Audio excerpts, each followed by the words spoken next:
Good morning, afternoon, or evening. Welcome to All Things Social Security. I am Stephanie Joy, the attorney at Joy Disability. Welcome to the channel, and I hope you enjoy the video. Have a great day. Bye-bye. Good morning and happy Easter, everybody. It is our Sunday Social Security Roundup.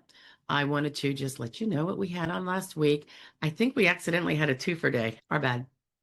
I mean, two videos came out in one day, which is not typically what we want to do. So it's a little confusing, these notes in front of me. But so we're talking about March 30th through Monday through Saturday, right?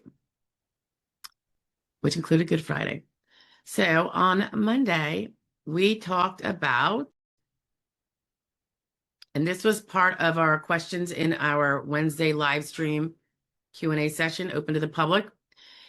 Here are the questions regarding financially surviving while you have a pending claim. That's a real tough one. That's probably the heavy in that particular segment. So that is shared on Monday, March 30th.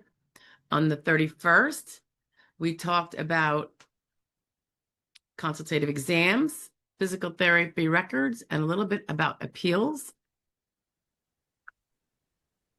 Accidentally, two came out this day. I apologize. This was part one of three parts explaining a new case law. I believe this was the 11th Circuit.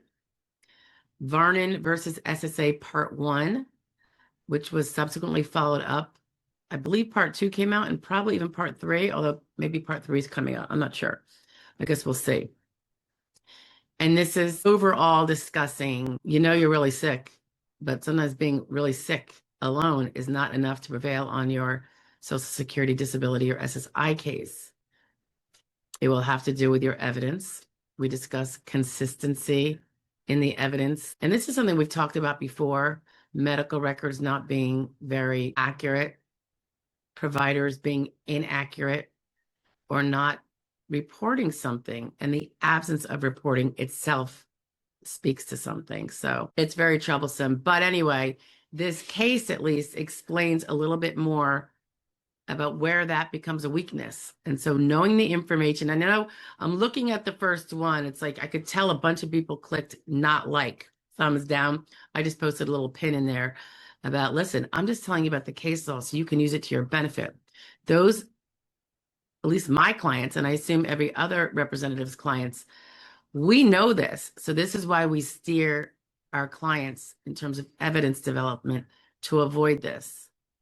Sometimes they're able to do it, sometimes they're not, I'm sure. But we know the information and we use it to our advantage, which is why when we have cases, we get top results and certainly better results than what the average pro se person gets because they don't do these things.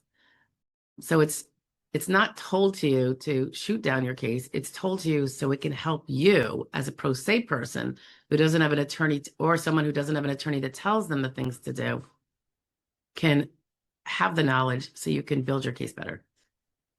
So I'll reiterate, please don't give a thumbs down because of the message. I think you guys need to know, and you don't know if you don't have an attorney or you don't learn these rules yourself. And most of you are not going to be reading all of the circuit court cases that come down the pike, in addition to everything else that you have to learn.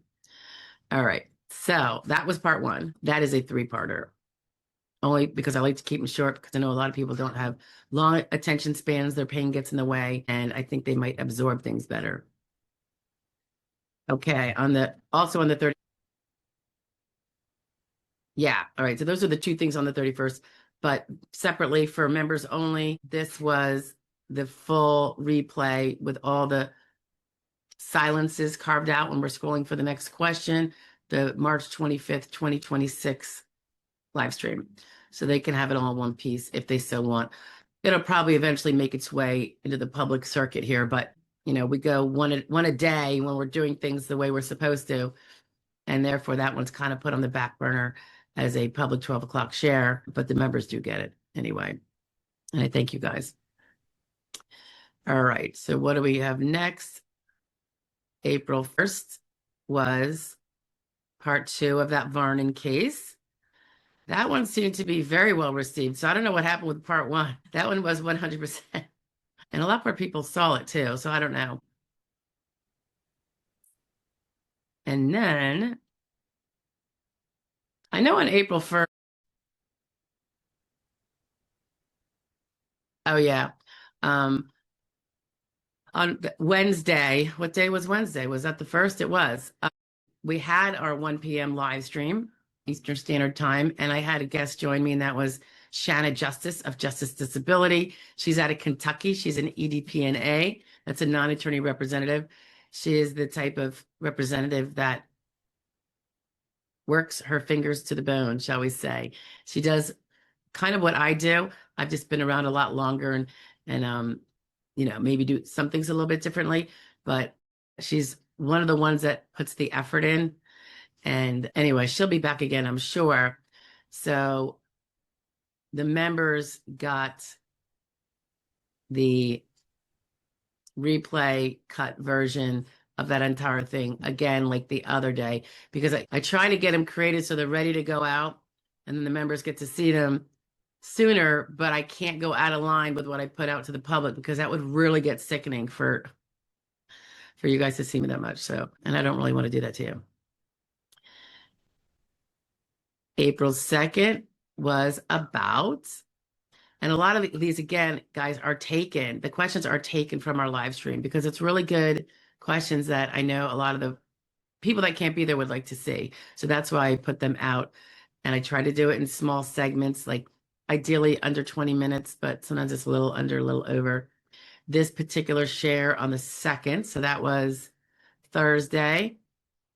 It had to do with the ethics, I think, if I recall, of representation and of fees and how some representatives strategize about fees. We don't actually do that per se.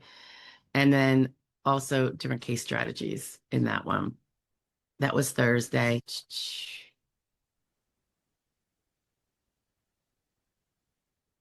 Red Friday was Friday the 3rd. As you know, that's always dedicated to our deployed military members who can't be home with their families like most of us can be. This particular one, it was also on Good Friday. An Arizona man was charged in California of Social Security fraud by using the credentials of a dead teenager who had died in 1965.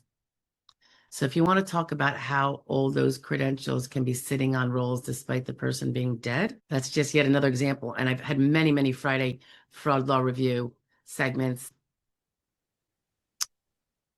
where the fraud was done with dead people's credentials. And it always just is driving home the contra narrative of the fake narrative that you've all heard on various news sources, that there are no dead people collecting Social Security, blah, blah, blah. And I guess supposedly, technically, they're true. However, money's getting sent out in the name of dead people and going to fraudsters. So what else did we have? Yeah, that was it. Friday. Do we have something for Saturday? Oh, yeah, we did. That Saturday, I believe, was part 3 of the Varnon case, I believe. And that's the last segment of that. And just, again, hashing through all those details of what things will make, when you're sick and you know you're sick and you can't work, what kind of lack of evidence is going to crush your case. And knowing it is how you're going to be able to change that for a stronger case. And again, specifically for you pro se people who, don't have a lawyer, being a nag hag like myself, I think, it's really a good idea to pay attention to the case law. So I'm trying to share them more often. It's just really busy. As you know, I do YouTube in my pseudo spare time, break time from work, and I do work probably, I would say 60 hours a week would be a light week. And it incorporates other things. So maybe that would be probably a light week, but I always have my fingers in other pots too of things that I'm very interested in terms of the well-being of all of us and our country and everything that has to do with. So fortunately, I have a good set of colleagues of all walks of life. I mean, they're not lawyers per se. Some of them are, some of them are not. There's all kinds of professionals or well-experienced people involved in that group. And so that's something else I do a few hours a week, I would say. Not as much as I'm with you guys, of course, and definitely not the 60 I put in with my clients. But anyway, okay, so that's it, guys. That was our week from, what did I say? The 30th to the 4th? April 4th. So can you believe? And then we bypassed April 1st. There were a couple good jokes out there. I'm not a prankster on April Fool's Day. I happen to be I don't like doing jokes against people unless they're extremely innocuous and safe. But I do laugh when other people do them as long as nobody gets hurt emotionally or physically, because I just think it should be a fun thing. But anyway, I hope you all had a good one. Hope you didn't get punked on April 1st, and have a great week. I hope to see you at our 12 o'clock p.m. pre-recordeds. I do have one coming out with Shanna, Justice Disability, because it was part of the live stream that she and I did to answer questions. And we had to put off some questions because it was really long. This live stream, guys, I want to say it was pushing 4 hours.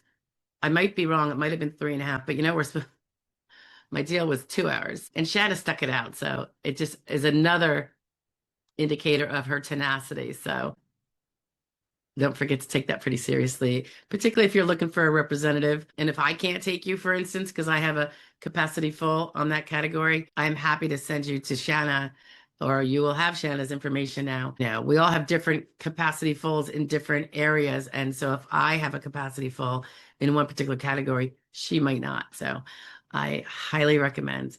All right, guys, I will talk to you. Have a wonderful, wonderful rest of your weekend, Easter, welcoming spring, whatever you do at this time of year, if you're not an Easter celebrator. And have a great week and be safe and God bless. Bye, guys. It's still Sunday. Did you miss last week's Social Security Roundup? Not this week that you just heard, but the one prior to that, and want to catch up? I'm attaching it now. Have a great day. Bye. Good morning, afternoon, or evening. It is Sunday, and we're going over the Sunday Social Security Roundup for last week. We are starting with Monday, the 23rd. And by the way, I hope you had a great week. Hope I saw you at the Wednesday live stream. That was fun. Have another one this Wednesday. So feel free to pop in, ask your questions, or just say hi and listen. Okay. So on the 23rd, the video, the 12 o'clock pre-recorded it was segment 4 of one of the prior live stream Q&As, and it was the questions focusing on, it was from March 11th. So if you've seen any of those, this would be the 4th one, and they generally come out in order. This was about a little bit about Social Security disability attorneys. We touched on treatment and also what age really does to your case, and the little aspect of age changes and how it affects your case. March the 24th, this was,